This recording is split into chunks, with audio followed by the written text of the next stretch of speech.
According to this, we really should have been wearing gloves to handle that uranium, Izumi reported.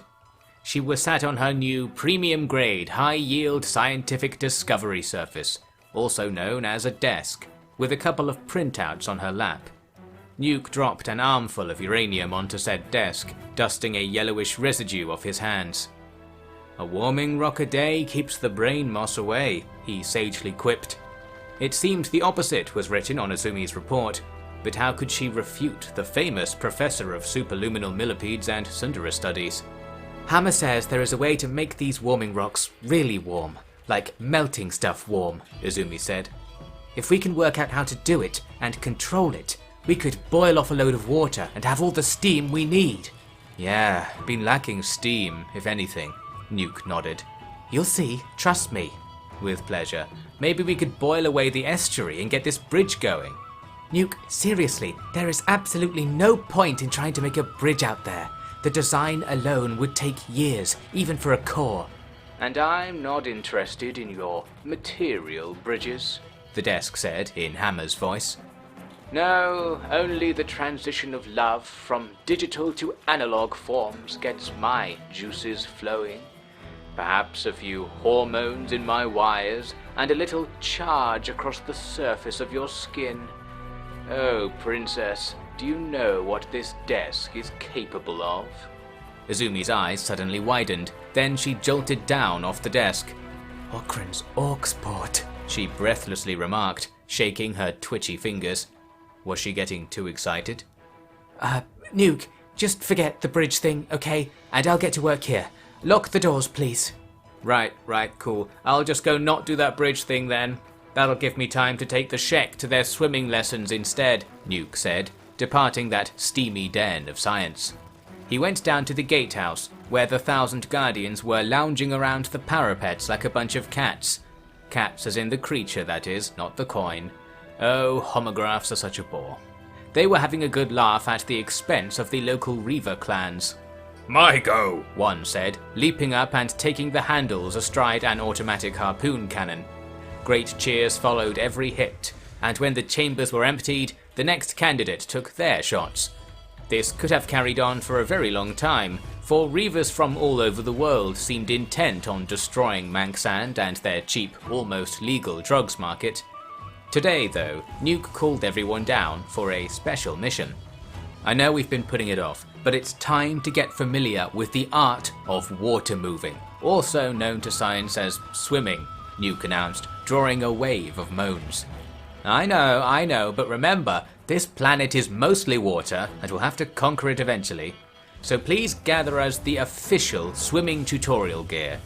That would be 20 picks, 20 shovels, a few tons of sand, a Kement mixer, Wadston, about half a mile of metal coils, and a towel. The Shek shortly returned with a Garrow bag full of sand, a Kement mixer full of Wadston, and mouths full of questions. Yet Nuk shushed them and quietly led them out through the gate. They crossed the canyon further downstream and climbed up to Stormgap Beach. Across the water to their north was the huge mountain at the tip of the Howler Maze, and beyond that was the faint set of hills from which the guild had recently dreamed of reaching Manksand via a more direct route. Now the dream carried on, but would the alarm clock ring? "My prince, is it the case that you wish to begin engineering works?" Wadston asked, clambering out of the mucky Kement bowl. "Yeah, Manksand is the heart of the Empire, or at least it will be when you can walk safely-ish from here to Heft. Gentle Shek, we're going to build the Skyway," Nuk said. The Shek felt obliged to cheer, and carried out that obligation with military efficiency. "Has Princess Izumi provided the designs?" Wadston asked. Nuk looked back to the canyon and saw that the floodlights around the top of Tashino Tower were flickering off and on for some reason. "Yep," he eventually nodded. Oh, and such a genius design it was. The Shek soon caught on to the vague gist of it. Pile dirt, wet Kement, gravel and bits of old sheet metal into a rough-looking mound and see if it could support your weight by the end of it. They worked from the small hours of morning until afternoon, and by the end of it had a huge rampart that stretched from the bluffs at the top of the beach to the water's edge. Well, that'll keep the beak things out at least, Isaiah nodded. My prince, are we really going to try this in the water? Waddesdon asked. Towels ready, my man. This is the swimming lesson part, everyone. We gotta do this, but pile it up in the water so it sticks out of the top. Remember, you're getting wet now so that you don't have to get wet again in the future. Think of the net wet. The Shek thought of the net wet, failed to notice that the net wet is minimized by absolutely ignoring everything Nuk was saying, and were successfully tricked into this new aquatic labor. It's getting a little dark though, Prince Tashino, Isaiah said. Perhaps we should wait until morning. I can't go back until it's done, otherwise I lose to that stupid desk. Understandable. Or perhaps not, Isaiah sort of nodded. I wonder if they are asking where we are back in the base, he added. Back in the base? How much wood could a woodchuck chuck if a woodchuck could chuck wood? Rick recited.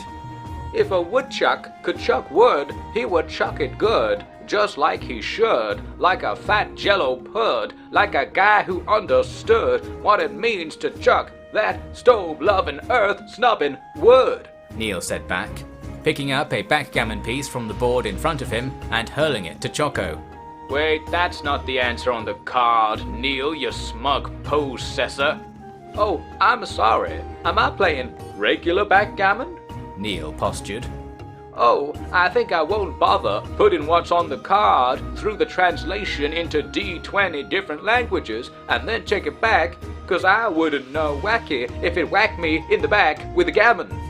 Right. You know what, Neil? I don't think Wacky BG is the cure to your fever. Back in the estuary. More mank, more shid, more. Keep chucking that wood in there, if you would, Foreman Nuk was calling.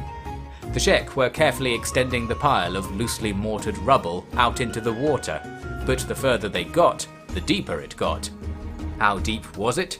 It was so dark they couldn't see an inch below the surface, so it could have gone down all the way to the Great Mover for all they knew.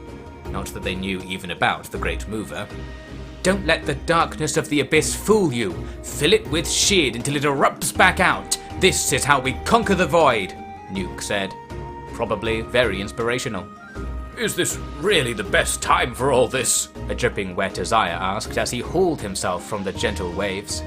Of course, man. You know what they say. The best time to build a bridge was 20 years ago. The second best time is now. And 20 years ago from now, it was still 3 AM, so it would have been just as dark even in the best case scenario. Ah, right. Who is it that says that? Isaiah asked, but Nuk quickly grabbed the bucket of stony Kement and plunged into the stinky deep himself. They worked away all night, and in the morning light, saw that they had almost reached the other side. However, as their pile began to creep up the rocky shallows, they ran out of wire, plating and Kement. We must have some more somewhere in the stores, Waddesdon said. I shall go back and take a look. No, you'll give the game away. There's only one way of doing this, Nuk said, pulling from his bag a blue AI core. Are these waterproof? He added, hearing something sloshing around inside. Well, it still buzzed on, and the little dials on the back tuned in to the officially agreed Tashino Tower frequency. Izzy, he said. There was a sound like a load of metal objects falling to the ground, then a load of scratching, and then... Yeah, what? What the fuck is it? Izumi blurted out. A background buzzing sound began to fade away. I'm in Howler Maid, or whatever it's called. Can you bring me like 2 bags of grey, a box of green, and about 20 Sheks worth of emergency brown? How the fuck are you in the Howler Maze? Ah, well, if you go to the beach, maybe you'll find out. You didn't, did you? Yes, I did. Did you do your thing, by the way? Oh, she did her thing, Hammer reported. Her terrible, terrible thing. Shut up! I'll be there in a while, Nuk. Hang on, whatever you're doing. The Shek slumped down on some nearby rocks for a nap, being careful to avoid disturbing the less giant crabs hanging about the rock pools dotted about the place.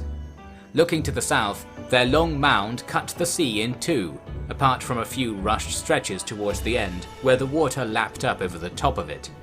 Still, certainly a work to be proud of. and easily the largest engineering project conducted by biologicals since the regurgitation of Queen Beep's hive, most likely. Narco's jawline, Izumi said when she reached the beach. The tech hunters were behind her, carrying bags of Kement powder. It would be impossible to get all that stuff across the estuary, but now they could lug it atop the ramparts and carry it high and dry across the shaky half-mile walkway. Beak things looked on at them in confusion as they did so, knowing that their stubby legs stood no chance of getting up there with the tasty humans. No one had ever been so close to a beak thing without being bitten as Izumi and her Garu girls were on that little walk. With mouth agape, she walked across the water, immersed no more than ankle deep even at the least finished points. Nuk was standing in the shallows at the other end, a grin on his face and 2 days without sleeping in his eyes. "How about it? Fast, huh?" he said. "I've never seen anything like it. Amazing, Nuk, everyone," Izumi said. The hunters unloaded their materials, and altogether they finished off the last stretch, adding a nice ramp to get down onto solid ground at the end. With this, there was a direct route from Manksand to Heng and the Great Desert. Well, there was if you didn't count the uppity crab-infested coasts and marshes between them. Yes, this secure trading route needed a little more work, to be sure. However, the most difficult part had been conquered with the creation of that wonderful bridge. Or at least, people were calling it a bridge. "You did leave gaps below the waterline for the sea to flow through, right?" Izumi asked Nuk. "Yep." "Because if you didn't, it would be a dam, and it would flood everything on both sides. Like our home, for example." Lucky I remembered that then, eh? Who needs luck when you have genius? Amazing, Nuk. Come on, let's go home. Everyone climbed back up onto the bridge-like structure and began to cross. The sun was setting, casting the horrid waters aglow as the team marched in the midst of that shimmering abyss. It was beautiful, and all the more so for the knowledge of the endeavour of biological life that brought them there. And so, as the water levels rose, and Nuk frantically tried to communicate the need to add gaps below the waterline to Wadston, very difficult using only hand signals and eyebrow movements, everyone went home with their heads and trouser legs held high.